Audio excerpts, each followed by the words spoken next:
क्या कभी ऐसा महसूस होता है कि हम अपनी परेशानियों से थक चुके हैं और एक नई शुरुआत चाहते हैं?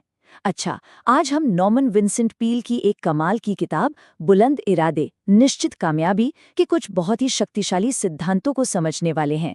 ये ऐसे सिद्धांत हैं जो किसी भी मुश्किल का सामना करने की हिम्मत देते हैं। चलिए, एक सवाल से शुरू करते हैं। जरा सोचिए, अगर जिंदगी में कोई समस्या ही ना हो तो कैसा लगेगा? क्या यही असल में खुशी की चाबी है, या फिर कहानी कुछ और है? तो पील हमें अपने एक दोस्त जॉर्ज की कहानी बताते हैं। जॉर्ज ना अपनी अनगिनत परेशानियों के बोझ तले पूरी तरह से दब चुका था। उसकी बस एक ही इच्छा थी कि बस किसी तरह इन सब से छुटकारा मिल जाए। अब ये सुनते ही जॉर्ज की तो आंखें चमक उठीं। वो एकदम से बोला, मुझे मुझे अभी ले चलो उस जादुई जगह पर। उसे लगा बस उसकी सारी मुरादें पूरी होने वाली हैं।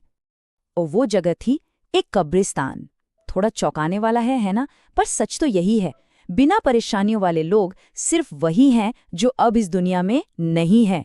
इसका मतलब क्या हुआ?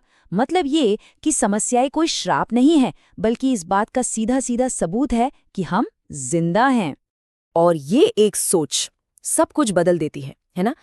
अगर परेशानियां जिंदा होने की निशानी है, तो फिर हमारा मकसद उनसे भागना नहीं होना चाहिए, बल्कि उनका सामना करने का हुनर सीखना होना चाहिए। तो सवाल ये है कि इन चुनौतियों का सामना किया कैसे जाए। ये किताब ना हमें दो बहुत ही पावरफुल सिद्धांत सिखाती है जो हमारी पूरी सोच बदल सकते हैं। तो चलिए पहले सिद्धांत को समझते हैं। सोचिए, हम किसी मुश्किल, उलझी हुई या बहुत ही फ्रस्ट्रेटिंग सिचुएशन में फंसे हैं। ऐसे में एक नियम है जो सबसे ऊपर आता है। ये पहला और सबसे जरूरी सिद्धांत है, लगन का सिद्धांत। और ये सिद्धांत सुनने में बहुत सीधा है।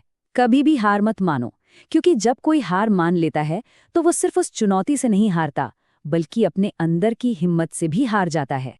इस लगन की ताकत को ना ओलंपियन हेज जोन्स की कहानी से बेहतर कोई नहीं समझा सकता। सोचिए, 1960 के ओलंपिक्स में उन्हें हार मिली, लेकिन उन्होंने हिम्मत नहीं हारी और अगले 4 साल तक कड़ी मेहनत की और आखिरकार अपना सपना पूरा किया। जोन्स को अक्सर एक कविता से प्रेरणा मिलती थी जो यही सिखाती है कि जब उम्मीद खत्म हो जाए तब भी लड़ते रहना ही असली जीत है। लेकिन सवाल ये है कि क्या सिर्फ बाहर से की गई कोशिशें काफी होती हैं? नहीं, असल में सच्ची कामयाबी के लिए लगन के साथ साथ एक और बहुत जरूरी अंदरूनी सिद्धांत की जरूरत होती है, और वो है अनुभूति का सिद्धांत। अब ये सिद्धांत क्या कहता है? ये हमें बताता है कि हमारा सबसे बड़ा दुश्मन अक्सर हम खुद होते हैं। मतलब हमारी ज्यादातर नाकामयाबी बाहर की वजह से नहीं होती, बल्कि हमारे अपने अंदर के जो मेंटल कॉन्फ्लिक्ट्स होते हैं ना, उनकी वजह से होती है। किताब में एक बड़े अधिकारी की कहानी है। वो बहुत टैलेंटेड था, पर फिर भी गलतियां करता रहता था।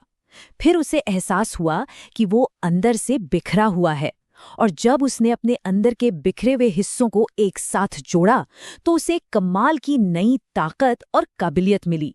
यही है अनुभूति के सिद्धांत की पावर। तो अब हमारे पास दो सिद्धांत हैं, लगन और अनुभूति। इन दोनों को मिलाकर ये किताब हमें प्रॉब्लम सॉल्व करने के कुछ बहुत ही प्रैक्टिकल तरीके सिखाती है। ये एक 3 स्टेप टेक्निक है। पहला ज्ञान, दूसरा विचार और तीसरा विश्वास। ये किसी भी मुश्किल से निपटने का एक सीधा रास्ता है। तो चलिए देखते हैं कि इसका दूसरा स्टेप, विचार, कैसे काम करता है। फ्रेडी की कहानी लेते हैं। एक 16 साल का लड़का नौकरी ढूंढ रहा था और लाइन में 21वें नंबर पर था। अब इतने कंपटीशन में कोई कैसे आगे निकल सकता है? पर निराश होने के बजाय उसने कुछ ऐसा किया जो सबसे ज्यादा पावरफुल था। उसने बस सोचा, एक पल रुककर सोचा, और तभी उसके दिमाग में एक कमाल का आइडिया आया। उसने फटाफट एक नोट लिखा और उसे बॉस तक पहुंचा दिया। और नतीजा? जाहिर है, नौकरी उसी को मिली। ये कहानी साबित करती है कि एक सोचने वाला इंसान किसी भी प्रॉब्लम पर काबू पा सकता है, चाहे उसे सॉल्व करके, उसे खत्म करके, या फिर उसके साथ जीने का कोई सिस्टम बनाकर। और यहीं से हम किताब के सबसे अहम, सबसे जरूरी मैसेज पर पहुंचते हैं, वो संदेश जो इन सभी बातों को एक साथ जोड़ता है। सबसे बड़ा सबक ये है कि किसी भी मुश्किल पर काबू पाने और कामयाब होने की ताकत कहीं बाहर नहीं है, वो हमारी अपनी सोच और हमारे इरादे में ही है। तो बात सिर्फ इस किताब को समझने की नहीं है, बल्कि इसके सबक को अपनी जिंदगी में उतारने की है। और इसीलिए आज का सवाल ये है कि आज हम क्या करने का ठानेंगे।